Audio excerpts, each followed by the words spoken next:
BA प्रथम वर्ष के भूगोल पाठ्यक्रम में संसाधन भूगोल के प्रश्न पत्र के अंतर्गत अजैविक संसाधन में खनिज संसाधनों का सामान्य परिचय हम आज लेंगे। मानव के सभ्यता के विकास का खनिज संसाधनों से सीधा संबंध रहा है। पुराने समय में मनुष्य ने पत्थरों से अपने उपकरण बनाए, फिर तांबे का यूज किया और बाद में कांस्य आधारित उपकरण निर्मित किए। इसके बाद लौह का प्रयोग करने वाली सभ्यताएं आई और वर्तमान में विभिन्न प्रकार की धातुओं एवं तकनीकी विकास से प्राप्त संसाधनों का प्रयोग करने वाली सभ्यता पाई जाती है। मानव की तकनीकी कुशलता एवं व्यक्तिगत कौशल, खनिज संसाधनों की उपलब्धता एवं प्रसंस्करण के साथ मिलकर मानव की संस्कृति के विकास के स्तर को निर्धारित करता है। इसलिए खनिज संसाधन एवं मानव के विकास में सीधा संबंध पाया जाता है। खनिजों को कई आधारों पर वर्गीकृत किया जा सकता है। प्रथम है गुण आधारित वर्गीकरण।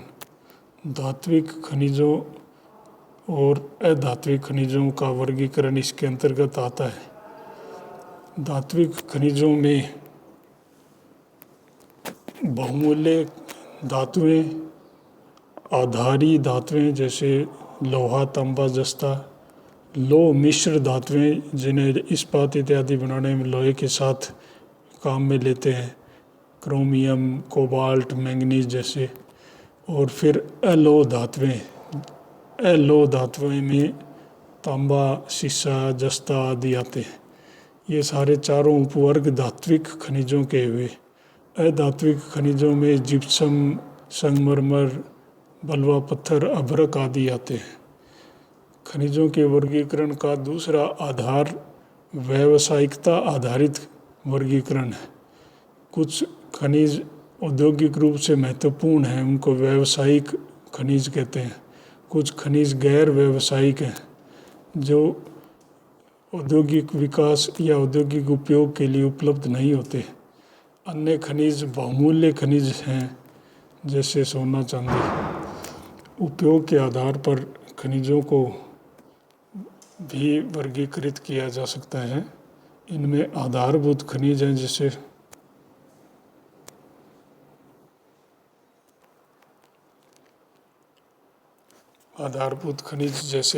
लोहा, तांबा, कोयला आदि। दूसरे परिपूरक खनिज हैं जैसे लौह धातु के परिपूरक हैं क्रोमियम, मैंगनीज, निकल। विभिन्न ऊर्जा संसाधनों को भी हम परिपूरक खनिजों के रूप में गिना सकते हैं। जैसे जल से बनती जल विद्युत या वायु से बनने वाली विद्युत, इसको सब परिपूरक खनिजों में ही डालेंगे।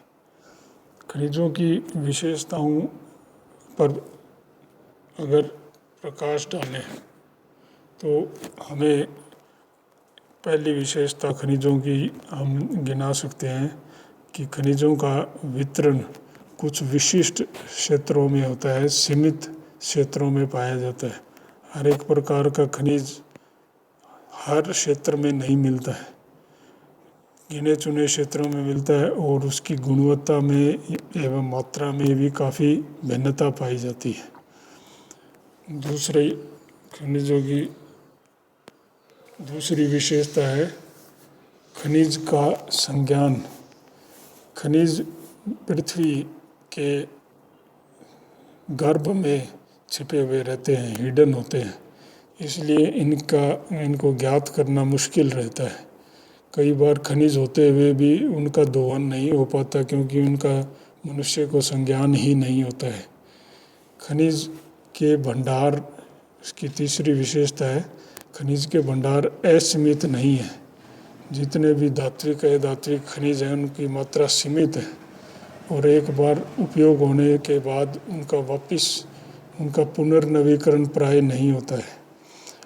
कुछ प्रकार के खनिज बहुचक्रीय उपयोग वाले हैं, बहु उपयोग हो सकता है। जैसे लोहे को एक किसी उपकरण में ढाल सकते हैं, फिर उसी को वापस गलाकर वापस नए प्रकार के लोहे के उपकरण बनाए जा सकते हैं। माइनिंग की प्रक्रिया अलग अलग खनिजों के लिए अलग अलग होती है एवं खनन की प्रक्रिया समय के साथ बदलती भी रहती है। समय के साथ खनन की प्रक्रिया सस्ती हुई है, ज़्यादा तकनीकी आधारित हो गई है और इसको आसानी से या सस्ते में खनन करना संभव हो पाया है। फिर खनन की मात्रा एक महत्वपूर्ण विशेषता है। खनन की मात्रा पर्याप्त मात्रा में खनिज होते हुए भी मांग पर निर्भर करेगा। बाजार में उस खनिज विशेष की कितनी मांग है, यह निर्धारित करेगा कि आप कितनी मात्रा में खनन करेंगे। उसके और भी पहलू हैं। किसी खनिज का खनन उसके कुल उपलब्ध भंडारों पर भी निर्भर करता है, उसकी गुणवत्ता पर भी निर्भर करता है।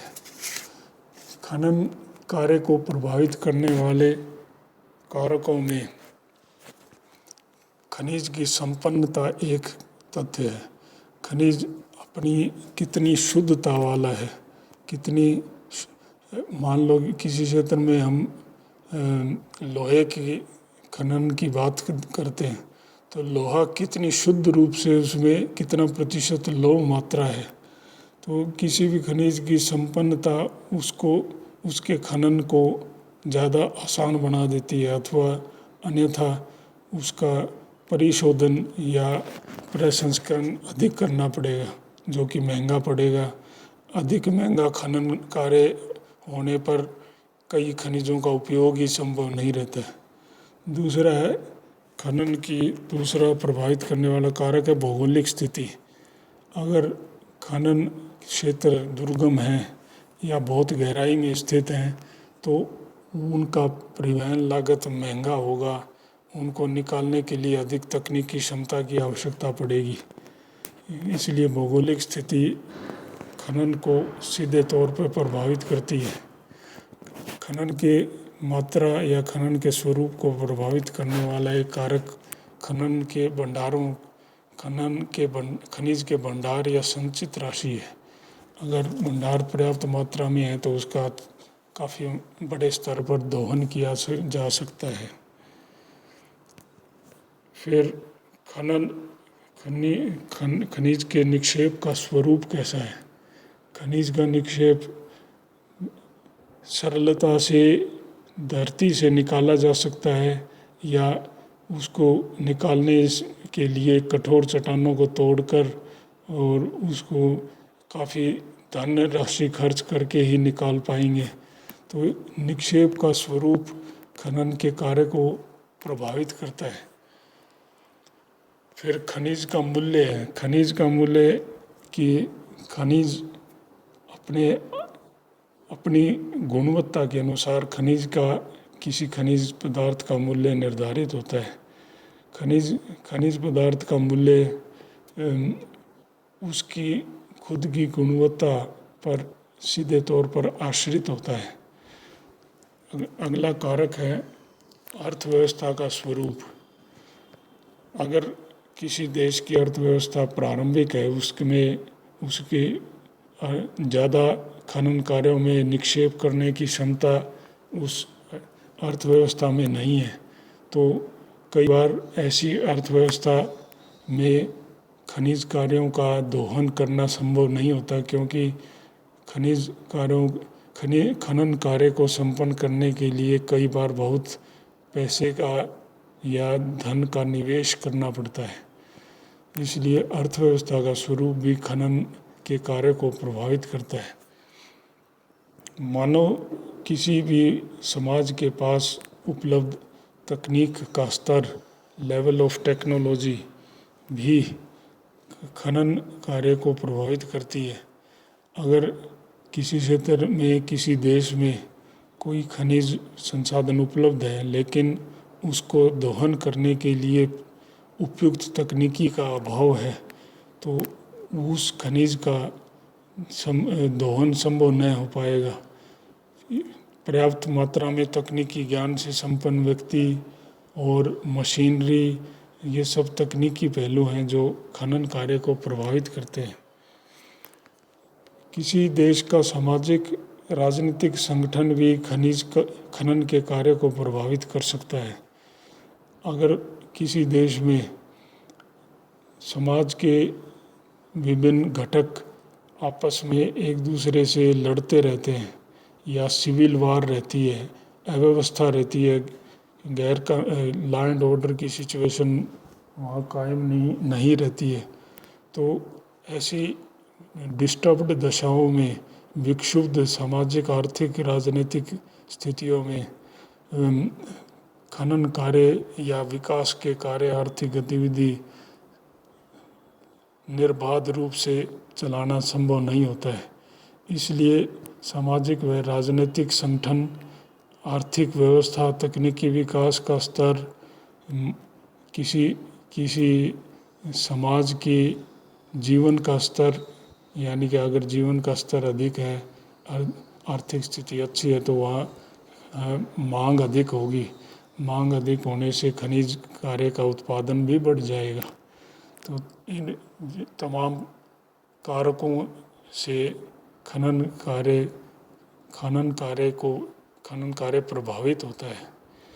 खनिज और इसके विभिन्न पहलुओं की ये सामान्य विशेषताएं अजैविक संसाधनों के अंतर्गत हमने देखी। अलग अलग खनिजों का विशिष्ट अध्ययन अगले इकाइयों में किया जाएगा।